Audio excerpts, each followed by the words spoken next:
দূর পাহাড়ের কোলে ছিল ছোট্ট বাঁশের বন। সেই বনে থাকতো একটা পান্ডা, তার নাম ছিল পুটু। পুটু ছিল খুবই শান্ত, একা থাকতো, নিজের মতো করে বাঁশ খেত আর আকাশের দিকে তাকিয়ে স্বপ্ন দেখতো। পুটুর একটা দুঃখ ছিল, তার কোনো বন্ধু ছিল না। বনের অন্য প্রাণীরা খুবই ব্যস্ত থাকতো, কেউ পুটুর সাথে খেলতে চাইতো না।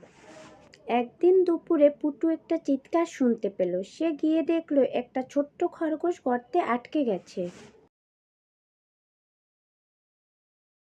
পুটু তার হাত দিয়ে খরগোশটাকে সাবধানে টেনে বের করলো। খরগোশটা হাঁপাতে হাঁপাতে বলল, তুমি আমার জীবন বাঁচালে, আমি তোমার বন্ধু হতে চাই। পুটু খুবই খুশি হলো। খরগোশের নাম ছিল টিকু। এরপর থেকে পুটু আর টিকু বন্ধু হয়ে গেল। একসাথে খেত, খেলতো আর বনের ভিতর ঘুরে বেড়াতো। বন্ধু হবার যোগ্যতা তারই আছে যে বিপদে পাশে থাকে।